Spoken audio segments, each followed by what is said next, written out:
दोस्तों, हमारी सीरीज चल रही है जिम कॉर्बेट की बुक द ओमनीबस और उसमें स्टोरी चल रही है the man eating leopard of Rudraprayag. कहानी के पिछले पार्ट्स प्लेलिस्ट में है। आगे की कहानी कंटिन्यू करते हैं। अब जिम कॉर्बेट बोलते हैं कि वो खबर जिससे लोगों का सरोकार होता है या फिर जो लोगों के लिए महत्वपूर्ण होती हैं वो बहुत तेजी से फैलती हैं या फिर जंगल में आग की तरह से फैलती हैं। और जो लेपर्ड को साइनाइड जहर दिया गया था, ये खबर बहुत तेजी के साथ फैली। और जब उस लेपर्ड को हमने गुफा में बंद कर दिया था और साइनाइड खा लेने के बावजूद वो लेपर्ड बहुत जल्दी रिकवर कर गया और पता नहीं कैसे उस गुफा का दूसरा दरवाजा उसने ढूंढ लिया और वहां से वो निकल गया। अब जब उस गुफा को देख के जिम कॉर्बेट वापस लौटे थे और आइबर्टसन के साथ नाश्ता कर रहे थे, तभी यह खबर आई कि एक महिला को उस लेपर्ड ने मार दिया है। आइबर्टसन के घोड़े थे जिनकी की चाल एकदम सधी हुई थी। उन घोड़ों पर सवार होकर हम उस तरफ निकल गए जहां मारा था उस महिला को उस आदमखोर ने। पहले तो हम कुछ देर तीर्थ यात्री मार्ग पर घोड़े से चले और उसके बाद चले पैदल। उसके बाद हम गांव के रास्ते पर आ गए और पहुंच गए उस जगह पर जहां किया था आदमखोर ने उस महिला का शिकार। और वहां पर हमें मिले संघर्ष करने के निशान और बहुत सारा खून। अब गांव का मुखिया और उस महिला के परिवार के लोग हमारा इंतजार कर रहे थे और जब हम वहां पहुंचे तो उन्होंने हमें वो जगह दिखाई जहां पर पकड़ा था आदमखोर ने उस महिला को। ये वो जगह थी जहां वो महिला अपने घर का दरवाजा बंद कर रही थी, यानी घर का पिछला दरवाजा। इस जगह से लेपर्ड ने उस महिला को पकड़ा और करीब 100 गज तक घसीटा था। वहां तक ले गया था जहां पर दो रास्ते आपस में मिलते हैं। जब तक उस महिला को लेपर्ड यहां ले गया तब तक वो महिला जिंदा थी। यहां पर थोड़ी देर के लिए उसने महिला को छोड़ा। उस महिला ने भी संघर्ष किया लेकिन जीत आदमखोर की हुई। जब तक वो आदमखोर उस महिला को घसीट कर लेके जा रहा था, गांव के लोगों ने उस महिला की चीखें सुनी थी। जब तक संघर्ष भी हो रहा था वो महिला चीख रही थी, लेकिन गांव के लोग बहुत ज्यादा डरे हुए थे। किसी की इतनी हिम्मत नहीं थी कि उस महिला की मदद करने के लिए चला जाए। महिला संघर्ष करती रही और हार गई अपनी जिंदगी की जंग। और जैसे ही वो हारी, चीखें बंद हो गई। अब जब वो महिला मर गई तो लेपर्ड ने उसे उठाया और एक बंजर सी जमीन की तरफ लेके गया। ये जगह एक रवीन यानी कि जो पहाड़ी नाला उसके दूसरी तरफ थी और ये जो रवीन था ये करीब 100 गज चौड़ा था। उसके बाद 200 गज और कैरी करके ले गया आदमखोर उस महिला को। अब यहां पर घसीटने के निशान तो नहीं थे लेकिन खून के निशान थे। अब उन निशानों का पीछा करके हम एक ग्राउंड पर पहुंचे जो कि था करीब 4 गज चौड़ा और 20 गज लंबा। इस ग्राउंड के पास में ही करीब 8 फीट की ऊंचाई पर एक किनारा सा था और इसमें कुछ पेड़ लगे हुए थे। यहीं पर एक पतली सी स्ट्रिप थी जो कि ढलान वाली थी और इस पर लगे हुए थे जंगली गुलाब। तो महिला इस ढलान वाले किनारे पर जहां पर जंगली गुलाब लगे थे वहां पड़ी थी। उसका एक एक कपड़ा उस आदमखोर ने फाड़ दिया था। अब उस महिला जिसकी की उम्र थी करीब 70 साल, उसका नग्न शरीर जंगली गुलाब की पंखुड़ियों के बीच में पड़ा हुआ था। अब इस घटना को देख के मैंने और आइबर्टसन ने तय किया कि ये जो जंग, ये जो युद्ध उस आदमखोर ने छेड़ा है, इसकी कीमत उसे अपनी जान से चुकानी होगी। अब आइवर्सन रुद्रप्रयाग की तरफ चला गया कुछ जरूरी साजो सामान लाने के लिए, और मैं निकल पड़ा उस लेपर्ड को ढूंढने के लिए कि जब तक दिन की रोशनी है क्या पता उसका कोई सुराग लग जाए। अब जिम कॉर्बेट बोलते हैं कि यह इलाका, यह क्षेत्र मेरे लिए नया था, तो पहले तो मैं इलाके की पहचान कर रहा था, और पहली चीज जो मैंने नोट कर ली थी कि उस पहाड़ी नाले रवीन से ऊंची पहाड़ी सीधी जाती है करीब 4,000 से 4,500 फीट की ऊंचाई तक। अब उस 4,000 फीट की ऊंचाई में से 2,000 फीट की ऊंचाई तक तो घने जंगल हैं उस पहाड़ी पर। उस 2,000 फीट के नीचे घास के मैदान हैं, और उन घास के मैदानों के नीचे हैं इन जंगली गुलाब की झाड़ियां। अब वो घास और झाड़ियों के किनारे चलते हुए जिम कॉर्बेट मुआयना करते करते पहुंच गए शोल्डर ऑफ द हिल तक। अब वहां पहुंच के जिम कॉर्बेट ने देखा कि एक खाई सी है जो कि करीब 1 मील दूर तक फैली है, तीर्थ यात्री रोड तक। और ये खाई सी बनी है किसी लैंडस्लाइड से जो कि काफी दिन पहले हुआ होगा। अब ये जो खाई सी बनी थी ऊपरी हिस्से में तो 100 गज चौड़ी थी, लेकिन जब तीर्थ यात्री रोड तक पहुंची थी तो करीब करीब हो गई थी 300 गज चौड़ी। और जहां पर ये रोड से मिलती थी वहां काफी नमी थी, और वहां पर थे बहुत सारे पेड़, और उन पेड़ों के नीचे झाड़ियों का घना जंगल था। अब ये जो खाई सी बन रही थी उसका जो ऊपरी हिस्सा था वहां पर एक चट्टान थी जो थोड़ी लटकी हुई थी, जो कि थी करीब 100 गज लंबी, चौड़ाई कहीं 20 फीट थी, कहीं 40 फीट। अब ये जो चट्टान थी इसके बीच में एक दरार सी थी, और उस दरार से एक हल्की सी वाटर स्ट्रीम वहां से निकल रही थी, एक छोटी सी पानी की धारा। और वो जो चट्टान थी उसके थोड़ा ऊपर तक तो झाड़ियां थीं, और फिर थी घास। अब जो ये मैंने सर्वे किया था, रेकी की थी, पूरी सावधानी के साथ की थी कि लेपर्ड जो कि पक्का इस डिप्रेशन की झाड़ियों में आराम कर रहा होगा, उसे मेरे मौजूद होने की खबर लग जाए, क्योंकि मैं चाहता था कि उसे मेरी मौजूदगी तब मालूम चले जब मैं चाहूं। अब यह जरूरी हो गया था कि यह पता किया जाए कि वो लेपर्ड किस इलाके में आराम कर रहा है, और यह पता करने के लिए मैं वापस गया उस शिकार की तरफ। अब मुझे यह बताया गया था कि इस महिला को जब वो तेंदुआ लेके गया था उसके थोड़ी देर बाद रोशनी हो गई थी, और उसके बाद क्योंकि इतनी दूर तक लेपर्ड ने उस महिला को कैरी किया था, तो पक्का जब उसने महिला को वहां पर रखा होगा, थोड़ा सा खाया होगा, उस वक्त तक पूरा उजाला हो गया होगा। अब जिस पहाड़ी पर उस महिला की लाश पड़ी थी वो जगह गांव से साफ साफ नजर आती थी। अब क्योंकि सुबह होते ही गांव में हलचल शुरू हो जाती है, और लेपर्ड जो कि सबकी निगाह में चलना पसंद नहीं करता, तो जहां भी वो गया होगा खुले में नहीं गया होगा, पक्का झाड़ियों में छिपता छिपाता गया होगा। तो जिम कॉर्बेट इसी बात को ध्यान में रखते हुए आगे बढ़ते रहे, क्योंकि जो जमीन थी वो थी बहुत ज्यादा सख्त, तो उसमें पग मार्क मिल जाए ये संभव नहीं था। तो जिम कॉर्बेट अपनी सोच के हिसाब से कि लेपर्ड कैसे कैसे कवर के अंदर यानी कि झाड़ियों के अंदर आगे बढ़ा होगा, वैसे ही आगे बढ़ते रहे।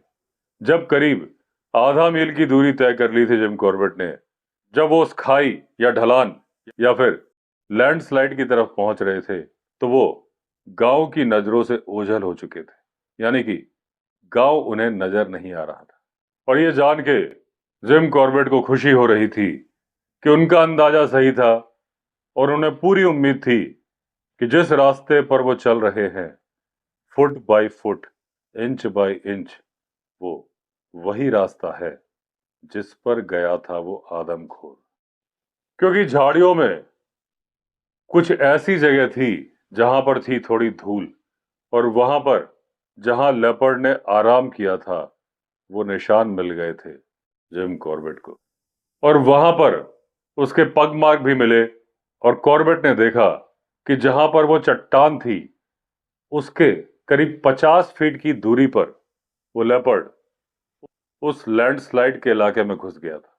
अब जहां पर वो लेपर्ड लेटा था, जिम कॉर्बेट भी वहां छिपकर लेटे हुए सामने की झाड़ियों में कुछ हरकत ढूंढने की कोशिश करते रहे कि लेपर्ड जरा सी भी मूवमेंट करे और नजर आ जाए कॉर्बेट को। आधा घंटा बीत गया, लेकिन कोई हरकत नहीं की उस हरकतबाज ने।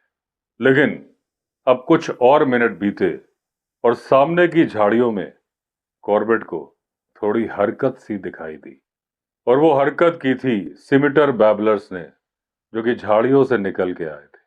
अगर आपको कार्निवोरस के बारे में इंफॉर्मेशन चाहिए तो ये बैबलर्स पक्के खबरी होते हैं, आपको सटीक सूचना देते हैं कार्निवोरस एनिमल के बारे में। अब जिम कॉर्बेट ने उम्मीद की कि आज भी ये पक्का सटीक खबर ही देंगे और मुझे पहुंचा देंगे उस आदमखोर तक। अब किसी तरह की कोई मूवमेंट नहीं हुई थी, किसी तरह की कोई आवाज नहीं आई थी जो कि ये खबर दे कि उस लैंडस्लाइड वाले इलाके में वो लेपर्ड है। लेकिन जिम कॉर्बेट को पूरा यकीन था कि वो आदमखोर यहीं पर है। और जब पहला दांव इन्होंने चला, पहला तरीका कामयाब हुआ नहीं, तो जिम कॉर्बेट ने सोचा कि दूसरा दांव आजमाया जाए। अब बिना ओपन में आए दो रास्ते थे जिनसे कि वो लेपर्ड जा सकता था, छिपे हुए। अब पहला रास्ता जाता था नीचे तीर्थ यात्री रोड की तरफ, और दूसरा रास्ता जाता था पहाड़ी के ऊपर। अब अगर जिम कॉर्बेट उसे नीचे भेजे तो उससे कॉर्बेट को कोई फायदा था नहीं। अब अगर वो आदमखोर ऊपर चला जाएगा तो पक्का वो उस चट्टान की तरफ जाएगा जिसके बीच में दरार है और जहां से निकलती है पानी की धारा, क्योंकि उसके ऊपर है झाड़ियां जहां उसे मिलेगी शरण। और जब वो ऐसा कर रहा होगा तो आ जाएगा कॉर्बेट के निशाने पर। अब जिम कॉर्बेट ने उस लैंडस्लाइड वाले खाई की तरफ चलने की कोशिश की, और जहां उन्हें उम्मीद थी कि वो लेपर्ड है उसके थोड़ा नीचे से वो वहां जाने लगे। अब कॉर्बेट थोड़ा जिगजैग तरीके से चल रहे थे और हर मोड़ पर थोड़ी ऊंचाई गेन कर रहे थे। और जो चट्टान पर दरार थी, उस दरार पर अभी निगाह रखने की कोई जरूरत नहीं थी, क्योंकि वो बैबलर्स उससे काफी नीचे थे। और अगर वो लेपर्ड थोड़ी सी भी मूवमेंट करता तो वो बैबलर्स खबर दे देते कि कॉर्बेट साहब हो रही है हरकत यहां पर। अब आगे पीछे करते हुए जिम कॉर्बेट ने करीब 40 गज की ऊंचाई तय कर ली थी कि तभी हरकत की उन बैबलर्स ने, क्योंकि उन्होंने देख ली थी हरकत उस हरकतबाज तेंदुए की। अब कॉर्बेट करीब 10 गज की दूरी पर थे उस दरार के बाईं तरफ। तभी वो बैबलर्स आवाज करते हुए उड़े और एक बांज के पेड़ पे जाके बैठ गए। बड़े ही एक्साइटेड लग रहे थे। अब उन बैबलर्स ने जोरदार अलार्म कॉल करनी शुरू कर दी, इतनी जोरदार कि वो पहाड़ पर करीब आधे मील दूर से सुनी जा सकती थी। अब अपने हाथ में सावधानी के साथ और पूरी सजगता के साथ राइफल पकड़े हुए जिम कॉर्बेट थोड़ी देर तक तो स्थिर खड़े रहे, और उसके बाद धीरे धीरे आगे बढ़ने लगे। यहां पर जमीन काफी स्लिपरी थी, और जिम कॉर्बेट, जिन्होंने रबर सोल वाले जूते पहने थे, उनका जूता यहां पर फिसल गया। अब जब जिम कॉर्बेट अपना बैलेंस बनाने की कोशिश कर रहे थे, तभी अचानक से लेपर्ड उस दरार से उछला और बाईं तरफ को गया। अब जब लेपर्ड वहां गया तो वहां से एक खलीज फीजेंट जोर से आवाज करते हुए उड़ा और जिम कॉर्बेट के सर के ऊपर से गया। अब जिम कॉर्बेट का दूसरा प्रयास विफल हो गया था और अब आगे कोशिश करने की कोई जरूरत नहीं थी, क्योंकि जब तक वो उस चट्टान के ऊपर पहुंचते, लेपर्ड ढलान के बहुत नीचे पहुंच चुका होता। अब मेरे और आइबर्टसन के बीच में यह तय हुआ था कि हम ओपन रवीन यानी कि पहाड़ी नाले पर मिलेंगे दोपहर के 2 बजे। अब 2 बजे के थोड़ा पहले ही आइबर्टसन कई आदमियों को अपने साथ लेकर और वो जरूरी साजो सामान लेकर वहां पहुंच चुका था। अब जरूरी साजो सामान में था खाना, चाय और हमारा पुराना दोस्त वो पेट्रोमैक्स वाला लैंप। इस बार जिम कॉर्बेट ने तय किया था कि उस पेट्रोमैक्स को वो खुद कैरी करेंगे। साथ में स्पेयर राइफल भी थी, मछली पकड़ने वाला तार भी था और था जिन ट्रैप। अब उस पहाड़ी नाले के पास जहां एक जलधारा बह रही थी, हमने बैठ के अपना लंच किया, चाय पी और उसके बाद चल पड़े उस शिकार की तरफ। अब कॉर्बेट बोलते हैं कि मैं आपको उस लाश या उस शिकार का थोड़ा सा डिस्क्रिप्शन दूंगा कि वो कैसे पड़ी थी, ताकि आपको हमारी मूवमेंट्स के बारे में पता चल जाए। अब वो लाश एक समतल मैदान के किनारे पर पड़ी थी, करीब 5 फीट की ऊंचाई पर उस पहाड़ी नाले से। ये नाला 4 फीट चौड़ा था, 20 फीट लंबा था। अब जो मैदान सा था, उसका जो ऊपरी हिस्सा था वो एक ऊंचे किनारे से सुरक्षित था। जो निचला किनारा था वहां पर थी एक ढलान और उसके नीचे थी गुलाब की झाड़ियां। अब कुछ खूंटे नुमा पेड़ थे जो वहां पर लगे थे, लेकिन वो इतने छोटे थे कि उन पर मचान बनाना संभव नहीं था। तो हमने डिसाइड किया कि हम बनाएंगे एक गन ट्रैप, जहर भी डालेंगे और जिन ट्रैप भी इस्तेमाल करेंगे। और हमने शुरू कर दी उसकी तैयारियां। तो सबसे पहले तो हमने उस शिकार में यानी कि उस लाश में जहर डाला, क्योंकि उसको लेपर्ड ने बहुत थोड़ा सा ही खाया था। इसलिए हमें उम्मीद थी कि इस बार वो भरपूर भोजन करेगा, और जब वो भरपूर भोजन करेगा तो भरपूर जहर भी खा लेगा। उसके बाद उस लाश के ऊपर मैं कुछ इस तरह से झुका जिस तरह से झुकेगा वो आदमखोर लेपर्ड जब वो उसे खाने की कोशिश करेगा।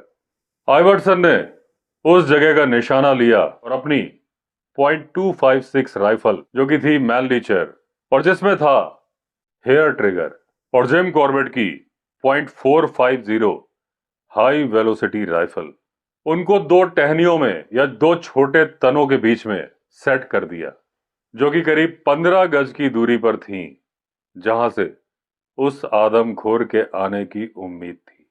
अब वहां पर ऐसी कोई रुकावट थी नहीं कि जो कि लेपर्ड को रोके और वो सिर्फ उसी रास्ते से आए जिससे कॉर्बेट उम्मीद कर रहे थे। लेकिन उन्हें उम्मीद थी कि वो आएगा तो वहीं से, क्योंकि उसकी लाइन ऑफ अप्रोच वही होने वाली थी जहां से वो आने वाला था, और जहां से वो आने वाला था वहां पर लगा दिया कॉर्बेट और आइवर्सन ने जिन ट्रैप, यानी कि पंजा, लोहे का पंजा। वो पंजा लगाने के पहले यानी जिन ट्रैप लगाने के पहले उस इलाके को पूरी तरह से साफ किया कॉर्बेट ने। एक एक पत्ता हटाया और हटाई एक एक टहनी। अब जब उन्होंने पर्याप्त गहराई वाला गड्ढा खोद लिया तो जो मिट्टी निकली, एक्स्ट्रा मिट्टी, उसे उन लोगों ने दूर हटा दिया, कहीं पता ना लग जाए उस आदमखोर को कि यहां तो उसके लिए जाल बिछाया गया। अब जब हमने पंजा पूरी तरह से सेट कर दिया तो फिर उसे हरी हरी घास से अच्छी तरह से कवर कर दिया, और उस घास के ऊपर हमने मिट्टी डाल दी, धूल डाल दी, फिर कुछ पत्तियां डाल दी, करीब करीब वैसा ही बना दिया जैसा वो पहले था। अब वो जिन ट्रैप हमने कुछ इस तरह से सेट कर दिया था कि अगर हम खुद उसे ढूंढना चाहते तो हमारे लिए मुश्किल हो जाता उसे ढूंढना। अब मैंने मछली पकड़ने वाले धागे को निकाला और उसे बंदूक के ट्रिगर से बांध दिया, और उस मछली पकड़ने वाले धागे का एक हमने घेरा सा बना दिया उस लाश के चारों तरफ, और उसका दूसरा किनारा बांध दिया दूसरी राइफल के ट्रिगर से। अब उसके बाद जो एक्स्ट्रा धागा था उसे काटना पड़ा और इसका मुझे बहुत अफसोस हुआ, क्योंकि उस धागे की लाइन मैंने नई खरीदी थी। अब उसका दूसरा किनारा उस महिला की कमर से बांध दिया गया। अब हमने एक फाइनल निगाह मारी अपने उन जालों की तरफ जो हमने बिछाए थे, तो हमने देखा कि जिस तरफ हम बैठे थे, अगर लेपर्ड उस तरफ से आ जाता तो शायद हमारे गन ट्रैप से भी बच जाता और जिन ट्रैप से भी बच जाता। अब ऐसा हो ये रोकने के लिए हमने एक क्रोबार मंगाने के लिए आदमी को भेजा गांव की तरफ। हमने झाड़ियां काटी और उस क्रोबार से 5 गड्ढे बनाए और उन झाड़ियों को उन गड्ढों में लगा दिया ताकि वो रास्ता ही बंद हो जाए। उनको मिट्टी से अच्छी तरह से गाड़ दिया और वो देखने में कुछ ऐसी ही लग रही थी जैसे कि पहाड़ी की तरफ की झाड़ियां। अब हम पूरी तरह से सेटिस्फाइड थे कि अब चूहे से बड़ा कोई भी जानवर अगर वहां पर आता तो हमारे बिछाए जाल में फंस जाता। यानी कि या तो गन ट्रैप में फंसता, उसे अपने आप गोली लग जाती, या फिर उसका पैर फंस जाता जिन ट्रैप में, यानी कि लोहे के पंजे में। अब हमने राइफल्स के सेफ्टी कैचेस हटा दिए और हम चल पड़े गांव की तरफ।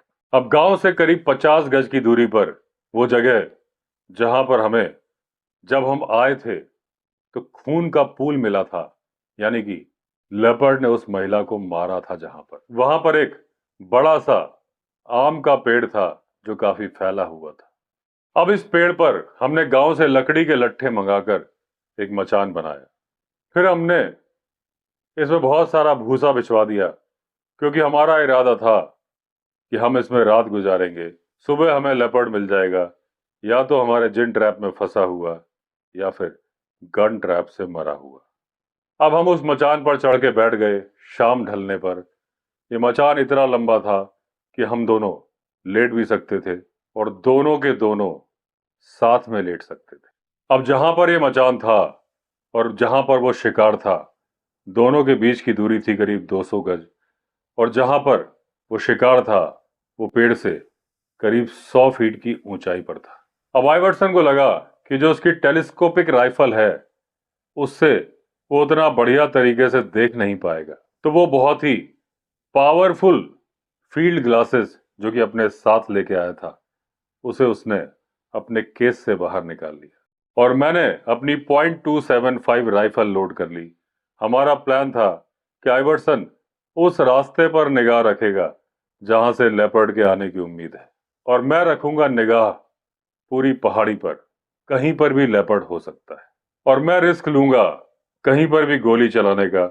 300 गज तक गोली चलाने की तो मेरी पूरी तैयारी थी। अब जब हाइबर्सन ऊँग रहा था तो मैं पहाड़ की तरफ से आने वाली परछाइयों को देख रहा था। अब जब सूरज डूबने को था तो हाइबर्सन उठ गया, संभाल लिए अपने फील्ड ग्लासेस, और मैं भी तैयार हो गया अपनी राइफल को लेके, क्योंकि अब वो वक्त आ चुका था जब आने वाला था लेपर्ड किसी भी वक्त। अभी भी करीब 40 मिनट की डे लाइट बाकी थी। उस टाइम का सदुपयोग किया इन लोगों ने उस इलाके को स्कैन करने में। जिम कॉर्बेट ने अपनी आंखों से, और जिसके बारे में उनका कहना है कि ईश्वर कृपा से उनकी आंखें ऐसी हैं जो शायद ही कुछ लोगों की होंगी, और आइवर्सन देख रहा था अपने फील्ड ग्लासेस से। अब जब अंधेरा हो गया और लेपर्ड हमें नजर नहीं आया तो फिर मैंने अपनी राइफल नीचे रख दी और आइवर्सन ने अपने फील्ड ग्लासेस वापस उस केस में रख दिए। उस लेपर्ड को मारने का एक मौका जा चुका था। अब जब अंधेरा हो गया तभी बारिश आ गई और मैंने धीरे से आइवर्सन से कहा कि हमारा जिन ट्रैप वाला प्लान फेल ना हो जाए, क्योंकि जहां हमने उसे सेट किया है पानी की वजह से कुछ एक्स्ट्रा लोड आ जाएगा और फिर वो काम नहीं करेगा। और जब बारिश की बूंदें मछली पकड़ने वाले वायर पे पड़ेंगी, भले ही वो कितनी ही छोटी क्यों ना हो, तो वो उस बंदूक का हेयर ट्रिगर दबा देंगी और बंदूक अपने आप चल जाएगी। थोड़ी देर बाद आइवर्सन ने मुझसे पूछा कि क्या टाइम हुआ है, और मेरे पास रात में चमकने वाली घड़ी थी टाइम देख के मैंने बताया 8 बजे है। तभी जिस तरफ शिकार था वहां से गुस्से वाली दहाड़ सुनाई देने लगी। यानी इससे जाहिर होता था कि वो कुख्यात the man eating leopard of Rudraprayag हमारे जिन ट्रैप में फंस चुका था। आइवर्सन ने मचान से ही छलांग लगा दी और एक डाल का सहारा लेके मैं भी नीचे उतरा। हम दोनों की टांगे नहीं टूटी, ये हमारा भाग्य था। पेट्रोमैक्स लैंप हमने एक झाड़ी में छिपाया था, उसे हमने निकाला, जल्दी से जलाया। तभी आइवर्सन ने कॉर्बेट को ताना मारा कि तुम बहुत बड़ी पनौती हो। पहले तो बोल रहे थे कि जिन ट्रैप नहीं चलेगा, फिर बोल रहे थे कि बारिश की बूंद से बंदूक अपने आप चल जाएगी। कभी तुम्हें लग रहा था कि जिन ट्रैप में लेपर्ड फंसेगा नहीं, कभी लग रहा था कि बारिश की बूंदों से वो जिन ट्रैप अपने आप चल जाएगा। अब जब लेपर्ड की रोर आनी बंद हो गई है तो तुम बोल रहे हो कि वो जिन ट्रैप से आजाद हो गया है। लेकिन कॉर्बेट बोल रहे हैं कि ऐसा मुझे इसलिए लग रहा था कि पिछली बार जब हमने जिन ट्रैप में एक लेपर्ड को फंसाया था तो वो लगातार दहाड़ रहा था और ये लेपर्ड गुस्से में दहाड़ के अब चुप हो गया है। आइवर्सन लैंप जलाने का मास्टर था। बड़ी जल्दी उसने पेट्रोमैक्स जला लिया था और अपने सारे शक शंका उसने हवा में उड़ा दिए थे, क्योंकि अब वो जो शांति छा गई थी उसको देख के शंका आइवर्सन के दिमाग में भी आ गई थी। लेकिन उसने कहा, छोड़ो, जो होगा देखा जाएगा। अब हम एक लंबा चक्कर लेके चले कि कहीं उन तारों में उलझ के हम खुद को ही गोली ना मार लें, या फिर गुस्से से तमतमाया हुआ लेपर्ड हमारा इंतजार कर रहा हो और हम सीधे उस तक ही पहुंच जाए। अब जब पेट्रोमैक्स की रोशनी में हमने देखा तो जहां पर जिन ट्रैप को होना था वो वहां पर था नहीं। हमारी उम्मीदें परवान चढ़ी, लेकिन तभी धराशायी हो गई जहां पर हमें दिखा जिन ट्रैप अपने जबड़े बंद किया हुआ पड़ा हुआ था। जिन ट्रैप नीचे पड़ा था और जो लाश थी उसका सर वहां पर नहीं था जहां पर होना चाहिए था, और हमने देखा उसको काफी हद तक खा लिया था उस आदमखोर ने। अब हम वापस आम के पेड़ की तरफ बढ़ चले, बहुत निराश थे। अब हमें जगने की कोई जरूरत नहीं थी। कुछ भूसा हमने अपने ऊपर ओढ़ भी लिया क्योंकि रात बहुत ठंडी थी और हमारे पास ओढ़ने के लिए कुछ भी नहीं था। अब जब सुबह की पहली रोशनी आई हम नीचे उतरे, आग जलाई, चाय पी और फिर पटवारी, आइवर्सन के कुछ आदमी और मेरे कुछ आदमियों के साथ हम बढ़ चले उस लाश की तरफ। अब मैं आपको बता दूं कि मैं था, आइवर्सन था, पटवारी था और कुछ और आदमी थे। तब मैं आपको ये बात बता रहा हूं। अगर मैं अकेला गया होता तो शायद ये बात मैं आपको बताता नहीं जो अब मैं बताने जा रहा हूं। अब ये राक्षस था, दैत्य था, बुरी आत्मा थी, या फिर था तेंदुआ, उसने हमें सारी तैयारियां करते हुए देखा था। अब रात को बारिश हुई थी, जमीन नम थी और हम उसकी एक एक हरकत जो उसने की थी उसको समझ पा रहे थे। लेपर्ड उसी दिशा से आया था जिस दिशा से हमें उम्मीद थी कि वो आएगा। जब वो समतल जमीन पे आ गया तो उसने एक लंबा चक्कर काटा हमारे जाल से बचने के लिए, और वो उस तरफ से शिकार की तरफ बढ़ा जहां हमने गड्ढा खोद के नकली झाड़ियां गाड़ दी थी। 3 झाड़ियों को उसने उखाड़ दिया अपने निकलने का रास्ता बनाने के लिए। फिर शिकार को पकड़ के उसने उसे खींचा ताकि उन बंदूकों के निशाने से वो दूर हो जाए। अब क्योंकि उसने शिकार को सरका दिया था तो वो जो फिशिंग लाइन बांधी गई थी उसको वो टच नहीं कर रहा था और उससे बंदूकें नहीं चली। हमने सर और गर्दन में जहर डालना जरूरी नहीं समझा था और उसने वहीं से उसे खाया, और जहां जहां पर जहर पड़ा था उस जगह को छोड़ के उसने उस महिला की पूरी लाश को खा लिया। अब जब उसने अपना पेट पूरी तरह से भर लिया था तो वो बारिश से निजात पाना चाहता था, कहीं शेल्टर लेना चाहता था। और जैसा कि मुझे डर लग रहा था कि बारिश की बूंदों से जिन ट्रैप की स्प्रिंग या तो चलेगी नहीं या गलत समय पर चल जाएगी, और वही हुआ। जब लेपर्ड उसके ऊपर से गुजर रहा था तो वो चला, लेकिन उसके पंजे पे नहीं चला, शायद उसके घुटने के आसपास टकराया और करेला ऊपर से नीम चढ़ा। जब वो जिन ट्रैप हमारे आदमी रुद्रप्रयाग से लेके आ रहे थे तो रास्ते में उन्होंने इसे एक जगह गिरा दिया था और उसका एक दांत टूट गया था। तो जहां घुटने के पास वो जिन ट्रैप का पंजा जबड़ा टकराया, वो वही जगह थी जहां का दांत टूटा हुआ था। अगर वो दांत नहीं टूटा होता तो पक्का लेपर्ड उस जिन ट्रैप में फंस जाता, आजाद हो ही नहीं सकता था। तो अब उन जिन ट्रैप के जबड़ों में लेपर्ड नहीं था, थे तो कुछ उसके बाल और थोड़ा सा उसकी खाल का टुकड़ा। और मुझे इस बात का संतोष है कि कुछ दिन बाद या बहुत दिनों के बाद वो टुकड़ा उसी जगह पर बाद में फिक्स कर दिया गया जहां पर वो था। लेकिन जो चालाकी दिखाई थी उस आदमखोर तेंदुए ने, वो चालाकी अविश्वसनीय थी, लेकिन उसकी उम्मीद हमें करनी ही चाहिए थी एक ऐसे जानवर से जो कि आदमखोर था पिछले 8 सालों से। तो लंबे रास्ते से घूम के आना, झाड़ियों को उखाड़ना, शिकार को थोड़ा खींच देना, उन जगहों से शिकार को नहीं खाना जहां पर साइनाइड था, क्योंकि उसकी स्मेल को अब वो लेपर्ड पहचानता था। तो उसके हिसाब से तो इतनी चालाकी बनती ही थी, क्योंकि वो था 8 साल से आदमखोर। अब हमने जिन ट्रैप को वापस खोला, वहां पर इंतजार किया कि उस महिला के रिश्तेदार वहां पर आएं और उसकी लाश को लेकर जाएं अंतिम संस्कार के लिए, और उसके बाद हम चल पड़े रुद्रप्रयाग की तरफ। अब वो जो आम का पेड़ था जहां मचान पर हम सो रहे थे, आदमखोर वहां पर भी आया था रात में, क्योंकि वो खून के निशान तो बारिश में मिट गए थे। उस आम के पेड़ तक आने के बाद वो लेपर्ड इंस्पेक्शन बंगलो तक भी आया था और उसके पिलर पे अपने नाखूनों से उसने खुरच कर अपनी मौजूदगी भी दर्शा दी थी।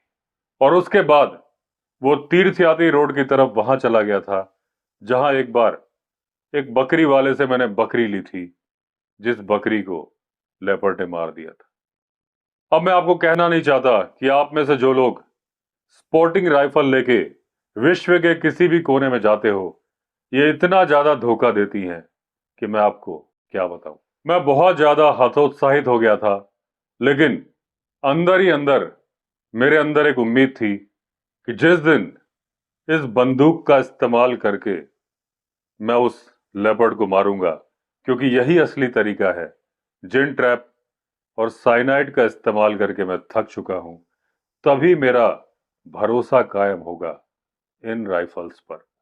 और मैं दागना चाहता था अपनी बुलेट उस आदमखोर के शरीर में बहुत ज्यादा गहराई तक। तो दोस्तों, इस एपिसोड में इतना ही। हमारे अगले एपिसोड में होगा अगला chapter, the lesson in caution. तो अगर आपने चैनल सब्सक्राइब नहीं किया है तो चैनल सब्सक्राइब कर दीजिए। चलिए फिर मिलते हैं, तब तक के लिए all the best. Vande Mataram.